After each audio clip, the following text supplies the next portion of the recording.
regular meeting for the month of December of the Village Bartlett at 7:01 p.m. And the first order of business is the roll call. Trustee Airdo? Here. Aaron's? Here. Martin? Here. Napolitano? Absent. Nolan? Here. Shipman? Here. Good evening, everyone. My name is Brian Moran. I'm the village attorney. I just want to make a couple of preparatory procedural remarks.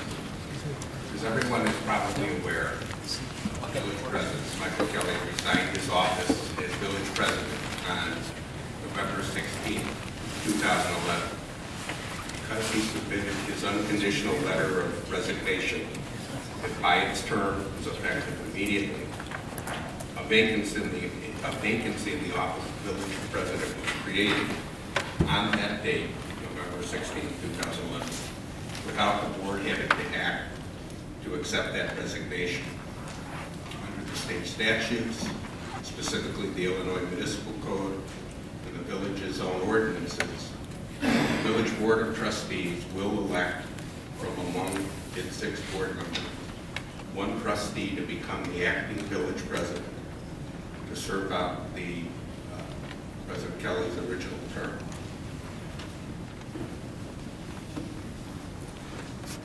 The board may and likely will vote to elect an acting village president later in tonight's meeting, but that would be after the town hall portion of the agenda, after each of you who signed a form, a witness form, has had an opportunity to speak.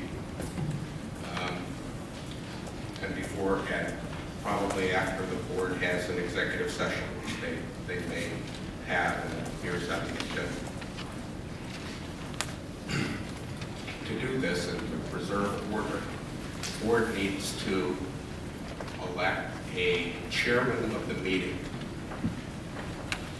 That person's job is to make sure that the rules of order and the rules of decorum this board has adopted are followed. It may be that the person elected to be the chairman of the meeting is not the trustee who's later elected to be the acting village president. So the first order of business would be the election of the chairman of this meeting. Is there a motion to appoint a chairman of the meeting in the absence of a village president? I move to appoint Trustee Dennis Nolan as acting as the chairman of the meeting. Second. Trustee Airdo moved to appoint Trustee Nolan as chairman of the meeting, and that motion was seconded by Trustee Shipman. We'll now do a roll call vote. Trustee Airdo? Yes. Aaron's? Yes. Martin? Yes. Nolan? Abstain. Shipman? Yes. At this point, I'd ask everyone to stand for the Pledge of Allegiance. To the flag of the United States of America and to the republic for which it stands, one nation, under God, indivisible, with liberty and justice for all.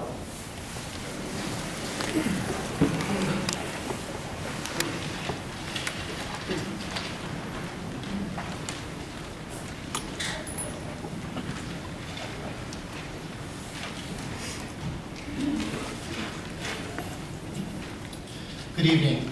I want to make it clear by my sitting in this seat this evening at this time is simply as the chair of this meeting relative to the order of the meeting and for purposes, of course, hearing all of your comments and input. Before we start the meeting, I want to remind this board, as well as the audience members, the rules of decorum. One of those things will be that you need to complete a sign-in sheet relative to your particular name, address, and at the point the clerk calls your name, you will step up to the podium. You will also state your name again and your address for the rules of order. The other thing that I will remind this board, as well as our residents, is that we need to conduct ourselves with civility and dignity. And I know that we can do that.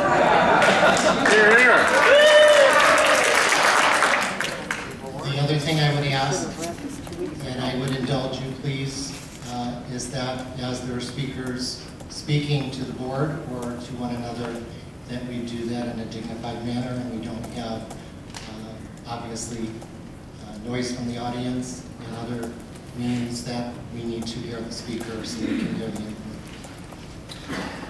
Having said that, oh sure, Trustee Derek. Sure. I think it needs to be said that it's unfortunate that former President Kelly submitted his resignation, because in the deliberations at any time, no one said, "You did a good job," and I would like to say that right now. He did.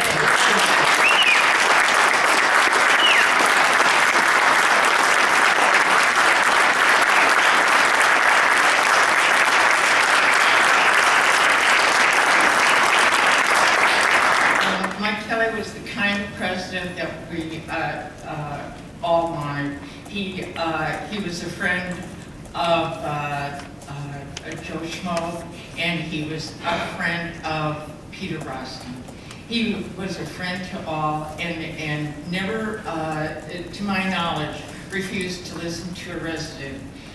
He was out and about in all the businesses. He attended the DARE graduations. He did everything we'd like to see in a village president. He was a good man. He had some legal issues, and I'm sorry that he resigned so quickly.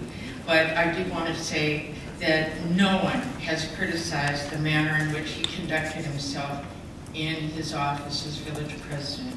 So, good job, Mike.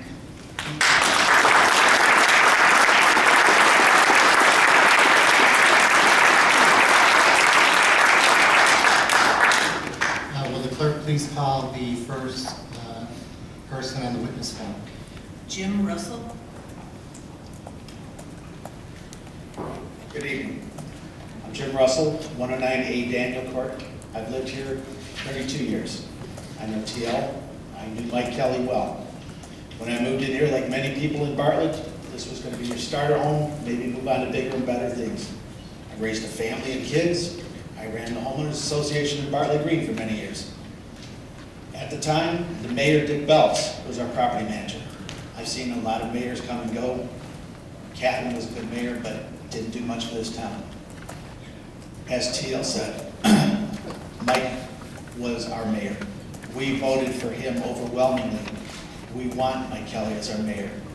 What happened last month was unforgivable.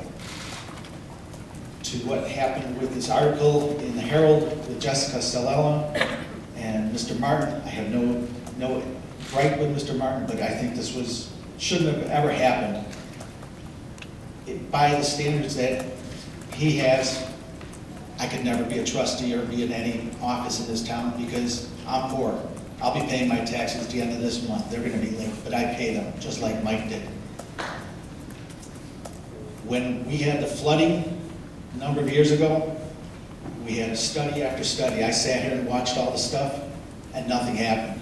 When Mike came in, the first thing he did was fix all that stuff on Prospect. As I told my kid when I was raising him, he did a lot of stupid things. He was a good kid, but he did unthinking things as all kids do.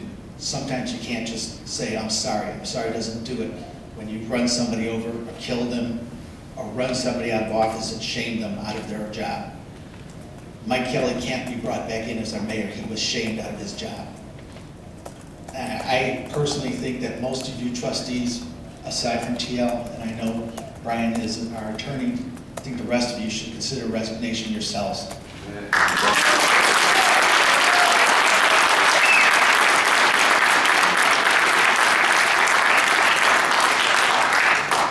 I don't know legal precedent. I've been looking into this all the way down to the governor's office, with the Herald, with the City of Chicago, with Channel 7, with other places to try and find out. But for what it's worth, I'm asking for a special election 90 days from now for a new mayor and new trustees. Thank you.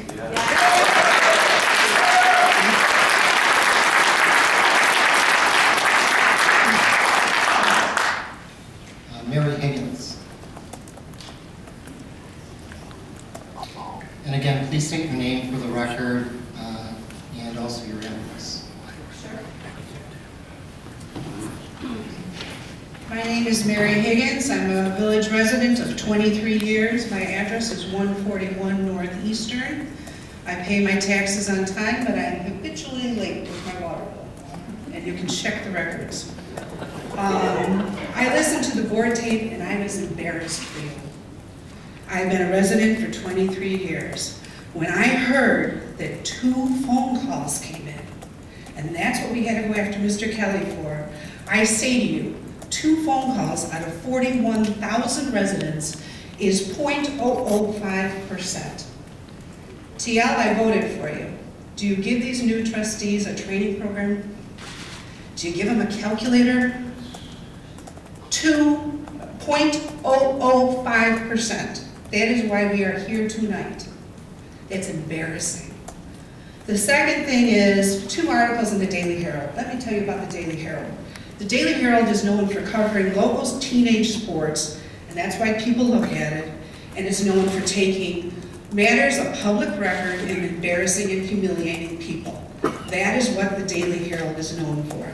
Every time they do their drive and they try to give me free newspapers at the Jewel or free newspapers in my driveway, I stand up and throw them in the garbage. Mr. Kelly had 2 negative articles. Do you know how many positive articles he's had in his years of service? Did you bother to look? Mr. Martin was elected with 1,400 votes. You had 2 phone calls. That's 0.14%. Unbelievable. Customer service reps don't get excited about 0.14%. So I say to you, I'm embarrassed for you. I too have had flooding problems for 23 years, but Michael Kelly came in and they stopped. I don't know what he did and I don't care, but my plumbing problems have stopped. If I ever get rich, I'm gonna come back and sue the village for all the problems I've had. And the last thing I want to know is, how are you going to come up with a viable candidate that we like? Because Sherry Borman garnered 900 votes last time. 900 votes. You can't be a dog catcher for 900 votes. So I think the whole town is looking at you. We are embarrassed for you. We'd like you to buy a calculator and calculate the numbers of calls you get. And I think it's a shame you lost Mike Kelly. And you know what? If you have 3 kids in college and you are in the real estate business, times are tough.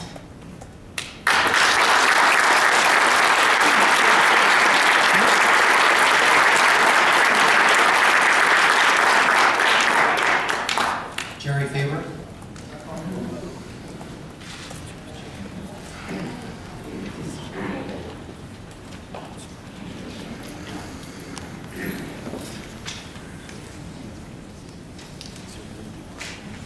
Good evening.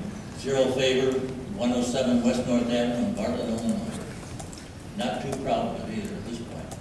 From what I've seen of this board, and I was here at the last meeting, it insults our intelligence. Our intelligence. That means the whole village. I've never seen anything, any display of anything like that for power in all of my life. And Trustee Martin, you did not have a license until last Thursday.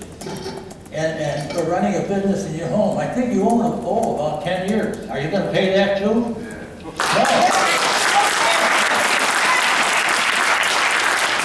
at that smirk, huh? You're in power right now, but it won't be long. And I'd like to talk about, here's something that was on the internet. It says, Mike Airdo was so drunk at the last Firefighter Street Fest that he had to be told to stop drinking. He couldn't stand up without leaning on people or touching them. And I'll tell you what, it's like the kind of people that we have at this board, and here's the guy that wants to run for mayor. That's right. Do you want him? I don't. I tell you, it's pathetic, to say the least. And I take my hat off to you, TL, for putting up with it. Thank you.